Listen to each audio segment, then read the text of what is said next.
Concern manager ಬ್ಯಾಂಗ್ಳೂರ್ಗೆ ಹೋಗಿದ್ದಾರೆ.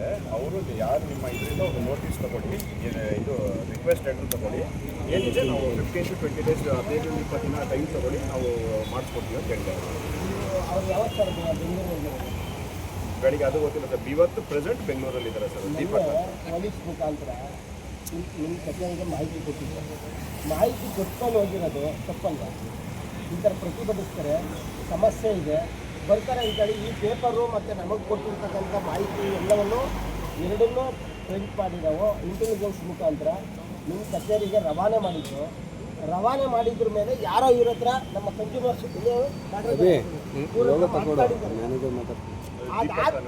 ಇವ್ರ ಹತ್ರ ಮಾತಾಡಿದ್ದೇನು ಅಷ್ಟು ವ್ಯವಸ್ಥೆ ಇದ್ದೇನು ಬರ್ತಾರೆ ಅಂತೇಳಿ ರೈತರು ಸೌಜನ್ಯಕ್ಕಾದ್ರೂ ಇವ್ರದ್ದು ಆನ್ಸರ್ ಮಾಡಬೇಕು ಅಂತಲ್ವ. ನಾವೇನು ಕೂಲಿ ಕಾರ್ಮಿಕರು ಕೂಲಿಸ್ಕೊಂಡ್ಬಿಟ್ಟಿದ್ದೀರ? ನಾನು ಅಗ್ರಿಕಲ್ಚರ್ ಕೇಳಿಲ್ಲ, ದಿನಾ ಗದ್ದೆಗೆ ಹೋಗೋರು ಇಲ್ಲಿ ಬಂದಿರೋದು. ಇಲ್ಲಿ ಯಾರೋ ರಾಜಕೀಯ ಕೂಲಿ ಕಾರ್ಮಿಕರು ಇಲ್ಲ, ಯಾವ ಪಕ್ಷದ ಕೂಲಿ ಕಾರ್ಮಿಕರು ಇಲ್ಲ. ರೈತರು ತೊಂದರೆ ಆಗದೆ ಅಂದಿದ್ದೆ PM ವಸೂರಲ್ಲಿ ನಾವೆಲ್ಲ 1 ವರ್ಷ ಅವ್ರು ವಾಚ್ ಮಾಡಿರೋದವು. 1 ವರ್ಷದಿಂದ ಕಂಪ್ಲೇಂಟ್ ಬಂದಿರೋದು. ಸಾಧ್ಯವಾದರೆ ಸಾಲು ಮಾಡ್ಕೊಳ್ಳಿ ಅಂತ ನಾನು 3 ಸಾಲು 4 ಬಾರಿ ಹೇಳಿ ಸಾಲು ಆಗ್ತಾನೆ ಅಂತ ಕೊಟ್ಟು ಬಂದಾಗ ನಾನು ಬಂದಿರೋದು. ನಾನು ಒಂದು ಲೆಟ್ರ್ ತಗೊಂಡು ಬಂದಿರೋದು, ಅವರಿಗೆ ಒಂದು ಲೆಟ್ರ್ ತಗೊಂಡಿದ್ದೀನಿ, ಗೊತ್ತಾಯ್ತಾ? ಅವರಿಂದ ನಾನು ಒಂದು ಲೆಟ್ರ್ ತಗೊಂಡಿದ್ದೀನಿ. ನಮಗೆ ಸಮಸ್ಯೆ ಆಗಿದೆ, ನೀವು ಬಂದು ನಮಗೆ ಸಹಕಾರ ಕೊಡಿ, ನ್ಯಾಯ ದೊರಕಿಸ್ಕೊಡಿ ಅಂತ ಲೆಟ್ರ್ ಕೊಟ್ಟರೆ ನಾ ಬಂದಿರೋದು. ಸುಮ್ಮನೆ ಬರೋದಿಲ್ಲ. ನೀವು ಆಫೀಸ್ ಎಲ್ಲ ಏನು ಗೊತ್ತಿಲ್ಲ, ತಿರುಗಾಡೋದು ಕೆಳಗಡೆ ಹೋಗೋದು, ಮೇಲೆ ತಡ್ಕಂದೇ ನೋಡೋಲ್ಲ. ನನಗೆ ಮೇಲೆ ಕೆಲಸ ಇತ್ತು, ನನ್ನ ಗದ್ದೆಕಾಯಿ ಇರೋದು. ಹಣ್ಣಿನ ಅವರೆಕಾಯಿ ಉದ್ದಿನಕಾಯಿ ಯಾವ ಮುಟ್ಟಲ್ಲ ಅವ್ರು ನೋಡ್ಕೋಬೇಕು, ನೀವು ನೋಡೋಕೆ ಬರೋಲ್ಲ. ನೀವು ಇವತ್ತು ಇಲ್ಲಿ ಬಂದೇವಿ ಅಂದರೆ ನಿಮ್ಮ ಬ್ರ್ಯಾಂಕಿನ ಸಮಸ್ಯೆ ಇರೋದಕ್ಕೆ ಬಂದಿರೋದು. 20-30 ಜನರು ಕೆಲಸ ಬಿಟ್ಕೊಟ್ಟು ಬಂದೇವೆ. ನೀವು ಸಮಯ ತಗೊಳ್ಳೋರು ಇರಬೇಕಲ್ವ ಸರ್? ನೀವು ನಿಮ್ಮವ್ರು ಇರಬೇಕಲ್ವ? ನಾನು ನಿಮಗೆ ಕೊಡ್ತೀನಿ ಅಂತ ಇಟ್ಕೊಳ್ಳಿ. ಸಾಲು ಮಾಡಬೇಕಲ್ಲ ನನಗೆ. 15 to 20 ದಿನ ಯಾವ ಥರ ಸಾಲು ಮಾಡಿದ್ರಿ? ಯಾವ ಥರ ಮತ್ತೆ ಈಗ ನನಗಿಲ್ಲಿ ಅರಕೆ ಪೋಸ್ಟ್ ಮ್ಯಾನ್ ಕೆಲಸ ಮಾಡೋರು ಬೇಕಾಗಿಲ್ಲ, ಸಮಸ್ಯೆ ಬಗ್ಗೆ ಕೊಡಬೇಕು ಅಂತಿರ್ತಾರೆ. ಈಗ ನಾನು ಇನ್ನೂ 1 ಗಂಟೆ ಇರ್ತೀನಿ, ಹೀಗೆ ಊಟ ತರಿಸ್ತೀನಿ. ಮ್ಯಾನೇಜರ್ಗ 3 ಗಂಟೆಗೆ ಬರ್ಬೋದು, ಬರ್ಸಿ ನೋಡೋಣ. ಅವ್ರು ಸುಳ್ಳು ಹೇಳ್ತಾವ್ರೆ. ಇಲ್ಲಿ ಅವರೇ 5 ಗಂಟೆ ಆಗಿದ್ದು ಅಲ್ಲ, ಇಲ್ಲೇ ಯಾರು ಅವ್ರು ಬಿಟ್ಟರೆ ಅಥಾರಿಟಿ ಪರ್ಸನ್ ಇದು ಕನ್ಸರ್ನ್ ಟೀಮ್ ಬಂದು ಅವರೇ ಬರಬೇಕು. ಲೀಗಲ್ ಇವರು ಏನು ಮಾಡ್ತಾರೆ ಗೊತ್ತಪ್ಪ? ಲೋನ್ ಕೊಡೋರು ಒಂದು ಟೀಮು, ಮ್ಯಾನೇಜರು ಒಂದು ತಡ್ರಿ.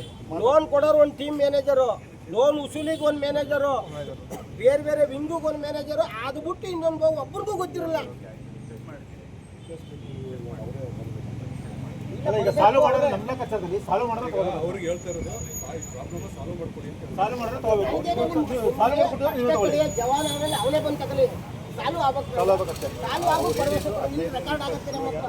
ಫೋನ್ ಮಾಡಿದಾರಂತ ಯಾರು ಅವರು ಮಾತಾಡಿದ್ದಾರೆ ಸರ್. ಮಾತ್ರ 15-20 ದಿನದೊಳಗೆ ಅದಕ್ಕೆ ಅವ್ರ ಹತ್ರ ಮಾತಾಡಿ 15ರಿಂದ ಫೋನ್ ಮಾಡ್ಬಿಟ್ಟು ಅವ್ರಿಗೆ ಒಂದು ವರ್ಷದಿಂದ ಮಾತಾಡ್ತಾ ಇದ್ದೀನಿ. ಫೋನ್ ಕೊಡಲ ಅವ್ರಿಗೆ ಮಾತಾಡ್ತೀನಿ ಅಲ್ಲ. ನೀವು ನಿಮ್ಮ ಹತ್ರ ಏನಂದ್ರೆ ಸರ್?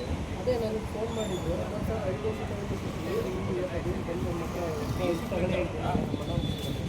ಸರಿ, ನಿಮ್ಗೆ ಕಳಿಸ್ತೀನಿ ಅಂತ ಹೇಳಿ ಸರ್. 5 ವರ್ಷದಿಂದ ಸಿಗಲಿಲ್ಲ, ಇವತ್ತು ಬಂದವ್ರು ಏನು ಬಂದಿಲ್ಲ ಅಂತಾರೆ. ಏನು ಹೇಳ್ತಾರೆ ಸರ್ ಅವರು? ಅಷ್ಟೊಂದು ಇಂಪಾರ್ಟೆಂಟ್ ಮೀಟಿಂಗ್ ಏನಿದೆ?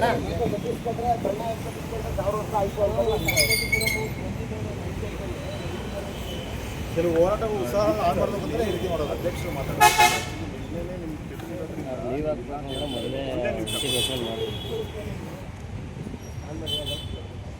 ಹಲೋ, ಲೌಡ್ ಸ್ಪೀಕರ್ ಹಾಕಿ. ನಮಸ್ಕಾರ ಸರ್. ಲೌಡ್ ಸ್ಪೀಕರ್ ಆಗಿದೆ. ಈಗ ನಾವು ನಿಮಗೆ ಇಂಟೆಲಿಜೆನ್ಸ್ ಮುಖಾಂತರ ನೆನ್ನೆನೇ ಮಾಹಿತಿ ಕೊಟ್ಟಿದ್ದು.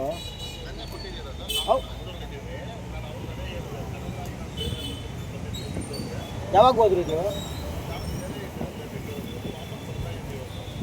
ಅಲ್ಲ, ಈಗ ನಿಮ್ಮ ಇಂಟೆಲಿಜೆನ್ಸಿಗೆ ಕೊಟ್ಟಮೇಲೆ ನೀವು ರೈತರು ಈ ದಾವಿಸ್ ಬರ್ತಾರೆ ಅಂದಮೇಲೆ ತಿಳುವಳಿ ಮಾಡ್ತಾರೆ, ಬ್ಯಾಂಕ್ ಮುಂದೆ ಅಂದಮೇಲೆ ರೆಸ್ಪಾನ್ಸಿಬಿಲಿಟಿ ತಗೊಂಡು ನೀವು ಬರಬೇಕಲ್ಲ ಸರ್ ಬೇಗ.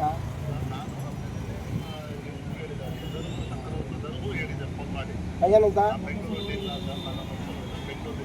ಹಾಂ, ಆಯಿತು ಸರ್. 3 hours ನೀವು ಬೆಳಗ್ಗೆ ಬಂದಿದ್ರೆ ಈಗ ನಮ್ಮದು ಸಾಲ್ವ್ ಆಯ್ತಿತ್ತಾ? ಈಗ ನಾವು 20-30 ಜನ 40 ಜನ ರೈತರು ಕೆಲಸ ಬಿಟ್ಬಿಟ್ಟು ಬಂದಿದ್ದೀವಿ. ಈಗ ನಾವು ಪದೇ ಪದೇ ಬರೋಕ್ಕಾಗತ್ತಾ? ಇಲ್ಲಿ ಹೆಂಗೆ ಸಮಸ್ಯೆ ಗೊತ್ತಾ ಸರ್? ನಮಗೆ ಯಾರು ಸಂಬಳ ಕೊಡಲ್ಲ, ಗುಂಡದ ಕಾರು ಕೊಟ್ಟಿಲ್ಲ. ನಿಮಗೆ ನಾಳೆಗೆ ಬಂದರೂ ಸಂಬಳ ಕೊಡ್ತಾರೆ, 3 ದಿವಸ ಬಿಟ್ಕೊ ಬಂದರೂ ಸಂಬಳ ಕೊಡ್ತಾರೆ. ಈಗ ನಾವು ಪುನಃ ಇನ್ನೊಂದು ಸಾರಿ ದಣಿಬೇಕು, ಇಲ್ಲಾಂದ್ರೆ ನೀವೇ ಕೆಲಸ ಮಾಡ್ತೀರಿ ಅಂತ ಒಪ್ಕೋಬೇಕು. ಈಗ ನಾವು ಈ 30-40 ಜನ ಕೆಲಸ ಬಿಟ್ಟು ಬಂದಿದ್ದೀವಿ. ರೈತರ ಪರವಾಗಿ ಏನೋ ಆ ಮನೆ ಕುಟುಂಬ ರಕ್ಷಣೆ ಮಾಡಬೇಕು ಅಂತ. ನೀವು ಬೆಂಗಳೂರಿಗೆ ಹೋಗಿದ್ದೀರಲ್ವಾ, ನೀವು ಬೆಂಗಳೂರಿಗೆ ಹೋದ್ರೂ ಸಂಬಳ ಸಿಗುತ್ತೆ, ಬನ್ನೂರಲ್ಲಿದ್ದರೂ ಸಂಬಳ ಸಿಗುತ್ತೆ, ಮೈಸೂರಲ್ಲಿದ್ದರೂ ಸಂಬಳ ಸಿಗುತ್ತೆ. ಈಗ ನಮಗೆ ಸಂಬಳ ಸಿಗಲ್ಲ, ಪುನಃ ನಾವು ಇನ್ನೊಂದು ರೌಂಡ್ ಬರಬೇಕು ಅಂದರೆ ಇನ್ನೊಂದು 30-40 ಜನ ನಿಮ್ಮ ದಾವಿಸ್ ಬಂದರೆ ಎಷ್ಟು ಖರ್ಚಾಗುತ್ತೆ ಹೇಳಿ. ನಾವು ಈಗ ನಮ್ಮದು ಮಳೆಗಾಲ, ಕೃಷಿ ಚಟುವಟಿಕೆ ಕಾಲ. ಲೋಪದಿಂದ ಅಂತ ಹೇಳಿ ನೀವು ಮಾಡಿರೋ ಲೋಪ ದೋಷದಿಂದ ನಾವು ಬಾಳ್ಗಿಡ್ಬೇಕು ಹಂಗಾಗುತ್ತೆ. ಮತ್ತೆ ನೀವೇ ಮಾಡ್ಬೇಕಲ್ವ, ನೀವು ಕಂಟಿನ್ಯೂಸ್ ಇನ್ನೇ ಮಾಡ್ಬೇಕಲ್ವ ಸರ್? ಏನು ಬುದ್ಧಿವಂತರು ಇವರೆಲ್ಲ. ಅದೇ ನೀವು ಹೇಳ್ಬಿಡ್ತಾರೆ ಬೇಡ ಅಂತ, ಅದಕ್ಕೆ ಗ್ರೂಪ್ ಇದೆ ನಿಮಗೆ ಬೇಡ ಅಂತ ಹೇಳ್ತಾರೆ. ಹೌದು,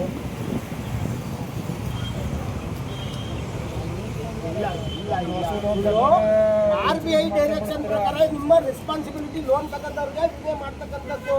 ನಾನು ಎಲ್ಲ ಕಡೆ ಬೇರೆ ಕಡೆ ವಿಚಾರಿಸಿದ್ದೀನಿ, ನಿಮ್ಮ ಬ್ರಾಂಚಲ್ಲೇ ಸಂಬಂಧಪಟ್ಟಂಗೆ ಬೇರೆ ಬ್ರಾಂಚಲ್ಲೂ ವಿಚಾರಿಸಿದ್ದೀನಿ, ಬೇರೆ ಬ್ಯಾಂಕಲ್ಲೂ ವಿಚಾರಿಸಿದ್ದೀನಿ. ವಿಮೆ ಮಾಡೋದು ಕಡ್ಡಾಯವಾಗಿದೆ. ನೀವು ಮಾಡ್ತಾನೆ ಇದ್ರೆ ಅದು ನಿಮ್ಮ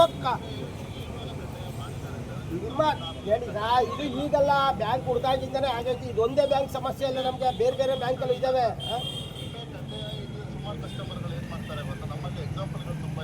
ಮತ್ತೆ ಅರ್ಥಕ್ಕೆ ಹೇಳಿ. ಕೆಲವೊಬ್ರು ಕಸ್ಟಮರ್ಗಳಿಗೆ ಏನು ಮಾಡ್ತಾರೆ ಗೊತ್ತಾ, ಕಸ್ಟಮರ್ಗಳು ಸರ್ ನನ್ನ ಹೆಸರು ಇಷ್ಟು ಬರ್ತಾ ಇದೆ